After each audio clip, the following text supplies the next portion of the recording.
Hello my dear students, welcome back to Aryan classes. Aryan ક્લાસીસમાં તમારું હાર્દિક સ્વાગત છે. વિદ્યાર્થીઓ, આપણે આપણી ચેનલમાં ધોરણ 12 તત્વજ્ઞાન વિષયને રિલેટેડ દરેક ચેપ્ટરના વિડીયો અવેલેબલ છે. દરેક ચેપ્ટરમાં મારાથી જેટલું સેટ થતું હતું એટલા વિડીયો મેં તમને પ્રોવાઈડ કર્યા છે. કોઈ વિદ્યાર્થી નવું છે આપણી ચેનલમાં, આ વિડીયો ફર્સ્ટ વાર જોઈ રહ્યું છે, તો આ વિડીયોની નીચે ડિસ્ક્રિપ્શનની અંદર દરેક તત્વજ્ઞાનના ચેપ્ટરની લિંક આપેલી છે. તમે એકવાર ત્યાં જઈ અને અભ્યાસ કરી શકો છો. હું કેવું ભણાવું છું એ મારે કહેવાની જરૂર નથી, તમે વિડીયો ખોલી અને ચેક કરી શકો છો. અને જે મારા જૂના વિદ્યાર્થીઓ છે, જે મારી સાથે સંકળાયેલા છે, જે મારી જોડે ભણી દરેક ચેપ્ટર વ્યવસ્થિત ભણી ગયા છે અને ફરી પાછા આ વિડીયોમાં આવ્યા છે, તો એમને બી સમજાવી દઉં કે ભલે તમે આ ત્રીજું ચેપ્ટર આપણે ભણી ગયા છીએ, પણ આજે આપણે ધોરણ 12 તત્વજ્ઞાન વિષયમાં ચેપ્ટર 3 અનુમાનના નિયમો, જે એવું કહેવાય છે કે તત્વજ્ઞાનમાં ત્રીજું ચેપ્ટર સૌથી હાર્ડ બધા વિદ્યાર્થીઓને લાગતું હોય છે. આવું હું નથી કહેતું, મને તો લાગતું નથી, આવું હું કહેતી નથી, પણ વિદ્યાર્થીઓ એવું કહે છે કે અમને ત્રીજું ચેપ્ટર આવડતું નથી, અમને એમાં તકલીફ પડે છે. તો દરેક વિદ્યાર્થીનો આ પ્રોબ્લેમ છે.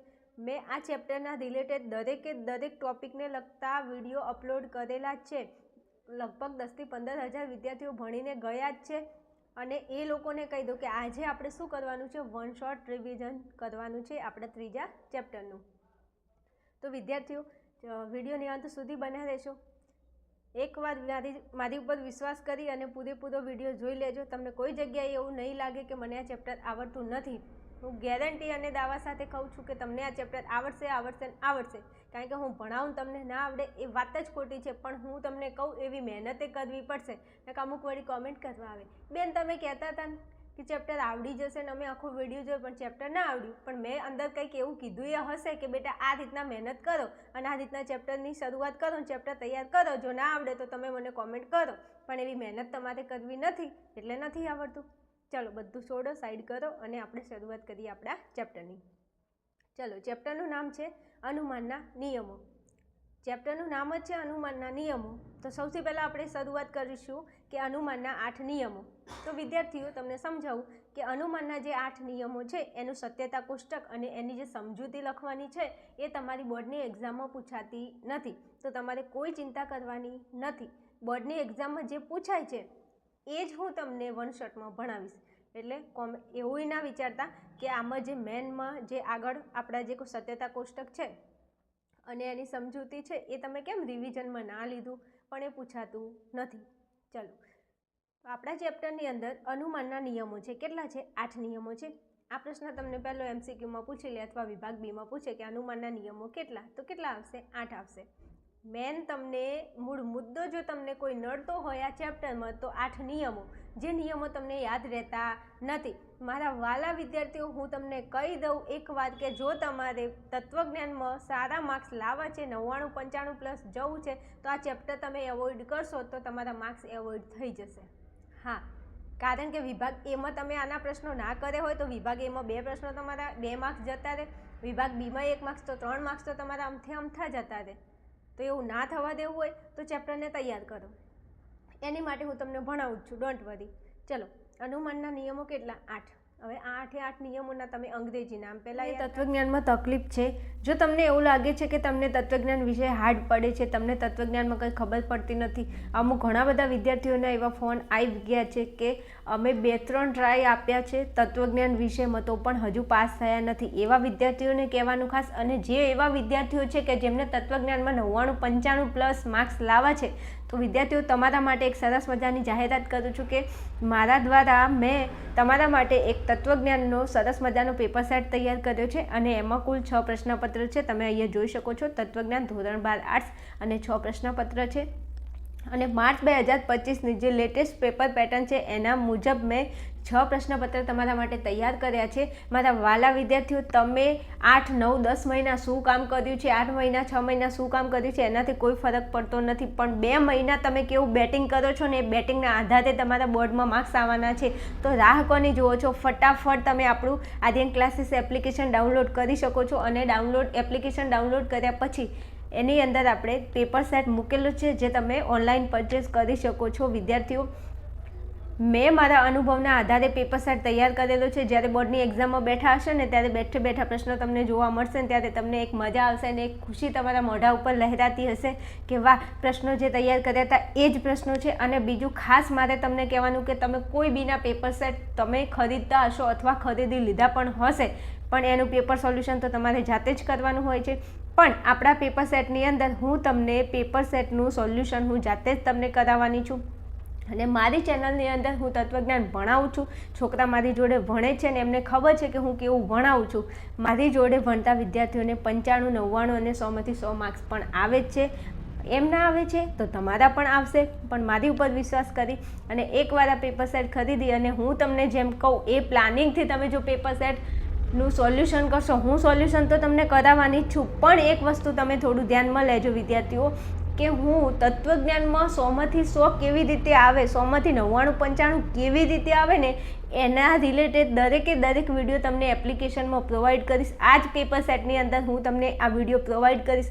કયા ચેપ્ટર કરવા, મેં 6 પ્રશ્નપત્ર તમને આપ્યા છે. એમાંથી 6 પ્રશ્નપત્રમાંથી કંઈ બધા પ્રશ્નો તમારે તૈયાર નથી કરવાના.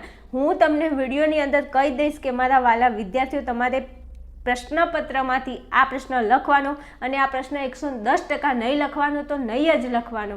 તમારા જે પ્રશ્નમાંથી તમારા માર્ક્સ એચીવ થવાના હશે, કે જે પ્રશ્ન લખો અને તમને પૂરેપૂરા માર્ક્સ મળે, તમને એક પણ તમારો માર્ક્સ કટ ના થાય એવા પ્રશ્નો હું તમને કહેવાની છું. તો આ બધું તમારે જાણવું હોય તો એપ્લિકેશનમાં આવવું જ પડશે. એટલે ખાસ પેપર સેટ ખરીદી અને તમે આપણા એપ્લિકેશનની અંદર ભણી શકો છો. હું તમને થોડું ઓવરવ્યૂ બતાવી દઉં છું. અહીંયા તમે જોઈ શકો છો, આ આપણો પેપર સેટ છે. આ બધા પ્રશ્નપત્ર છે. પ્રશ્નપત્ર વિભાગ જે પૂછાય છે, પ્રશ્નપત્ર 1 છે. પ્રશ્નપત્ર 1 થી 6 લઈ અને પ્રશ્નપત્ર તમે અહીંયા જોઈ શકો છો, જે હું તમને બતાવી દઉં છું. ઓકે, તો રાસેની જો છો, ફટાફટ એપ્લિકેશનમાં જઈ અને તમે પૈસા પે કરી અને બીજું કે વિભાગ એના મેં તમને જવાબ પણ અહીંયા આપી દીધા છે અને બીજા વિભાગના જવાબ હું તમને પેપર સોલ્યુશનની અંદર કરાવી દઈશ. ઓકે, ચલો આગળ વધીશું. આપણે અંગ્રેજી નામ યાદ રાખવા માટે શું કરશો, તો પહેલાં તો એના 8 નામ અંગ્રેજીમાં યાદ રાખવા પડશે, પછી એના ગુજરાતી નામ યાદ રાખવા પડશે અને એના રૂપો યાદ રાખવા પડશે. જો આટલું તમને આવડે ને તો વિભાગ એ અને વિભાગ બી અને વિભાગ સીનું તમારે ટેન્શન જ મટી જાય. કેમ કે વિભાગ એમાં 2 માર્ક્સ, વિભાગ બીમાં 1 માર્ક્સ અને વિભાગ સીમાં 2 માર્ક્સ, 2 કે 4 માર્ક્સનો પ્રશ્ન પૂછાય છે. તો તમે સમજો કે 6 પ્રશ્નો જે પૂછાય છે અને એનો ગુણભાર આમાંથી જ તમને મળી રહેશે. તો આ તો કામ તમારે કરવું જ પડશે.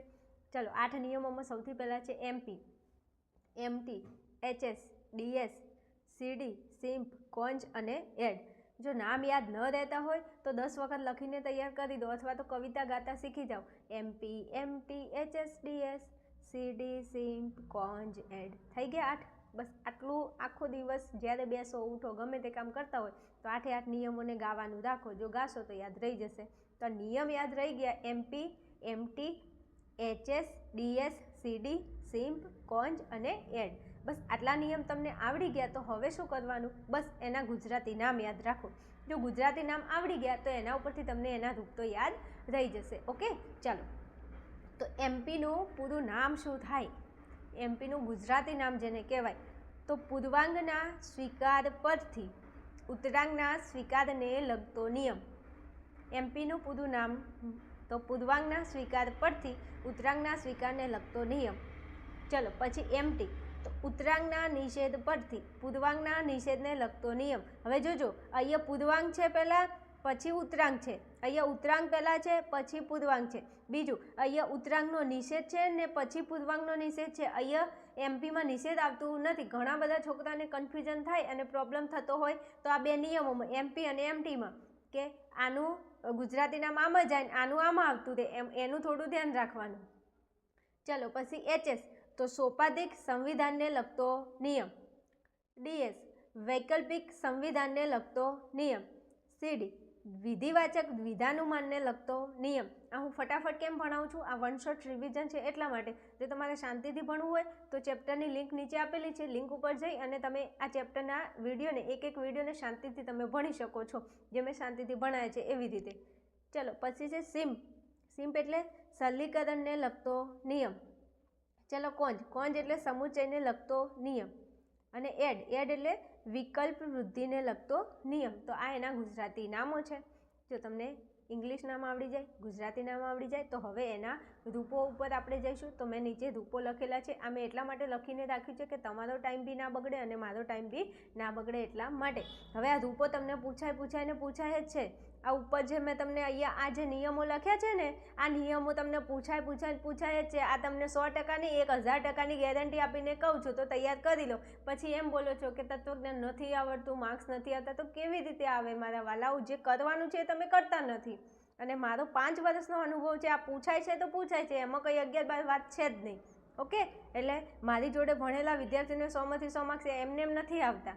એમને હું કહું છું કે આ આવે છે ને આ કરવાનું છે, તો બસ બીજી કોઈ વાત નહીં. એટલે તમને કહી દઉં આ યુટ્યુબના માધ્યમથી કે આ પૂછાવાનું છે અને તમારે કરવાનું છે. જો કરી નાખશો તો માર્ક્સ આવશે, નહીં તો નહીં આવે. તો આ નામ તૈયાર કરી નાખો, MP, MT, HS, DS, CD, SIM, CONJ, ED. અને આ ગુજરાતી નામ યાદ રાખી લો. અને આ નામ જો યાદ ના રહેતા હોય તો એની ટ્રીક મેં આપેલી છે વિડીયોમાં. તો પહેલાં આ વિડીયો જોઈને પછી એ વિડીયો ઉપર જજો. ચલો હવે રૂપો યાદ રાખશું. તો રૂપો યાદ રાખવા માટે શું કરવાનું? ભણાવું છું ને. ચલો અહીંયા જોજો બરોબર. MP જે છે ને, તો MPમાં કીધું છે કે પૂર્વાંગના સ્વીકાર પરથી ઉત્તરાંગના સ્વીકારને લગતો નિયમ. તો પહેલાં પૂર્વાંગનો સ્વીકાર કરો ને પછી ઉત્તરાંગનો. તો જો રૂપમાં એવું જ છે, P શરતી Q. તો Pને કહેવાય પૂર્વાંગ અને Qને કહેવાય ઉત્તરાંગ. તો પહેલાં પૂર્વાંગનો સ્વીકાર કરો ને પછી ઉત્તરાંગનો. તો આ P શરતી Qમાં આપણે પૂર્વાંગ એટલે P પૂર્વાંગ છે તો Pનો સ્વીકાર કર્યો. Pનો સ્વીકાર કર્યા પછી ઉત્તરાંગ એટલે Qનો સ્વીકાર કરો તો આવી ગયું ને રૂપમાં. હા, તો MPનું રૂપ શું થાય? P શરતી Q, P તેથી Q. એટલું સહેલું રૂપ છે ને કે વાત જ ના પૂછો એમ. અને સૌથી વધારે પરીક્ષામાં પૂછાય પણ છે. એટલે ધ્યાનથી મારી વાત ધ્યાનથી સાંભળજો ને તૈયાર કરી લેજો. ઓકે, હા ચલો હવે શું કરવાનું છે? તો કે MT એટલે P શરતી Q, નિષેધ Q તેથી નિષેધ P. હવે આમાં શું છે? MTનું ગુજરાતી નામ એવું છે કે ઉત્તરાંગના નિષેધ પરથી પૂર્વાંગના નિષેધ. ઉત્તરાંગનો નિષેધ કરો એટલે ઉત્તરાંગમાં છે કોણ? Q.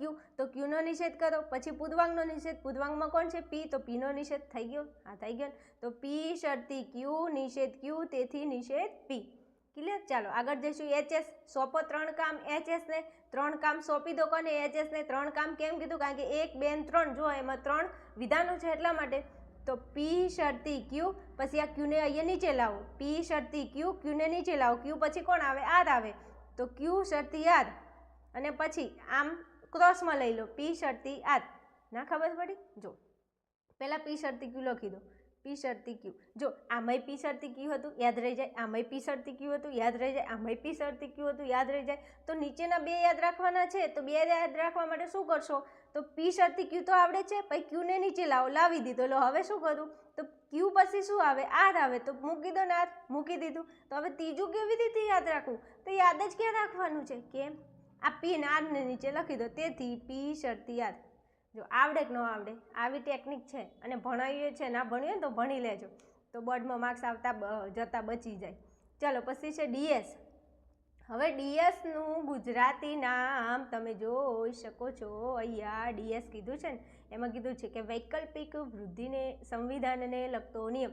તો વૈકલ્પિકમાં આપણે વિકલ્પન યાદ રાખીએ તો બસ આ P ને Q તો યાદ રાખ્યું જ છે. તો P ને Qની વચ્ચે શરતી કાઢીને વિકલ્પન મૂકી દીધું. બસ એટલું આવડી ગયું. હા આવડી ગયું. તો P વિકલ્પન Q.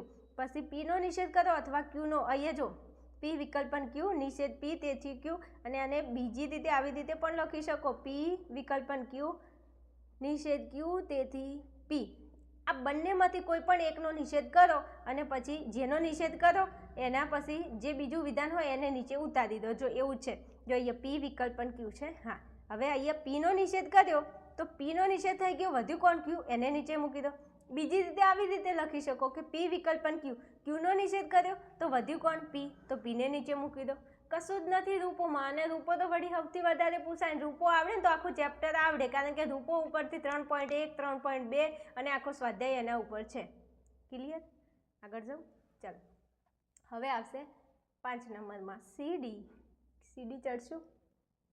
અંબાજી, પાવાગઢ, ચોટીલા ચડવું હોય તો સીડી ચડવી પડે. પગથિયા એવા હે ને, એમાં ચોટીલાના પગથિયા એવા હે ને સીધે સીધા જઈએ ને એટલે બીક લાગી જાય. હું એક વખત ગઈ હતી પડતા પડતા રહી ગઈ હતી, એ તમને કહી દો. હસવું હોય તો હસી લેજો, પણ માતાજીએ બચાવી લીધી હતી, એમ કંઈ વાંધો નહીં. પણ તમે જાઓ કોક દાડો તો સીડી ચડતા ધ્યાન રાખજો હો, કે પગ ના લપસી જાય. હાલો ચાલો સીડી. તો હવે સીડીમાં શું કરવાનું, તો તમને PQRS યાદ રહે? હા શું બોલજો, યાદ રહે PQRS? કારણ કે PQRS ભણીને તો અમે આ ત્રીજા ચેપ્ટરમાં આવ્યા છે. કારણ કે જો પહેલું ચેપ્ટર બીજું ચેપ્ટર એમાં PQRS સિવાય કોઈ આવતું જ નથી. તો PQRS તો યાદ છે, તો લખી દો ને PQRS, 2 વખત શરતી મૂકો, થઈ ગયું. જોજો ફરી સમજાવું. PQRS એટલે આ રમકડું છે, રમકડું તત્વજ્ઞાન રમતા નથી આવડતું તમને. નાના હતા ત્યારે રમકડા રમીને મોટા થયા છો કે નહીં? તત્વજ્ઞાન રમકડું છે, ખાલી ભમાવતા આવડવું જોઈએ. હે કેવું? ખાલી ભમાવતા આવડવું જોઈએ. હાથના છૂટા હોય ને તો ભમાવતા આવડી જાય. એટલે થોડું ભમાવતા શીખી જાઓ તત્વજ્ઞાનને, તો તમારે નહીં ભમવું પડે. ચાલો PQRS આટલું થઈ ગયું. હા 2 વખત શરતી મૂકો, લ્યો મૂકી દીધું. હવે શું કરવાનું, તો નીચે જોજો, આ P અને R છે ને આમ લેવાનું, આમ P અને R ને ત્રીજા નંબરમાં મૂકો, તો મૂક્યું, PR મૂક્યું. અને ચોથા નંબરમાં Q અને S ને મૂકો, તો Q નથી દેખાતું, Q અને S. જો PQRS આવડે? હા આવડે, તો મૂકી દો PQRS મૂકી દીધું. હવે 2 વખત શરતી મૂકો અને 2 વખત વિકલ્પન મૂકો. લો સીડી આવડી ગઈ. હવે શું કરવાનું સીડીમાં? બસ પતી ગયું, આટલું જ તે. તો PQRS પછી PR ને મૂકો, તો PR મૂક્યું, QS ને મૂકો, QS મૂક્યું, બંનેની વચ્ચે વિકલ્પન થઈ ગયું. ઓકે ચાલો હવે સિમ્પ ઉપર જઈશું. તો સિમ્પમાં કશું જ નથી. P સમુચય Q, P ને નીચે ઉતારો અથવા તો Q ને નીચે ઉતારો. તમને મજા આવે એને નીચે ઉતારો ને, P ને Q ને તમને જે મજા આવે કરો. મજા આવે નથી કરવાનો ભાઈ, તમે તમારા ઘરનું હોય બહેતર ના કરતા પાછા. હા ચાલો હવે કોંજ છે, તો કોંજમાં તો મજા આવે એવું છે. કેમ? PQ, તેથી P સમુચય ને Q. અહીંયા શું હતું? P સમુચય Q, તેથી P અથવા તો તેથી Q. આ સિમ્પનું રૂપ છે. કોંજના રૂપમાં શું આવે? PQ, તેથી P સમુચય Q. આટલું થઈ ગયું. હવે આવે છે એડ. તો એડના નિયમમાં કંઈ જ નહીં, એકલો P યાદ રાખો અને P પછી વિકલ્પ અને Q, બસ પતી ગયું. પણ આવું શું કરવું પડે? તૈયાર કરવું પડે, લખવું પડે. જો P વિકલ્પ અને Q થઈ ગયું. ચલો આટલું રૂપો જો તમને પહેલાં એનું ઇંગ્લિશ નામ, ગુજરાતી નામ ને રૂપો આવડી જાય, તો હવે આપણે આ ચેપ્ટરની અંદર આગળ વધીએ. અને આગળ શું જોવાનું છે હું તમને આગળ સમજાવું છું. ચાલો આવો ફટાફટ.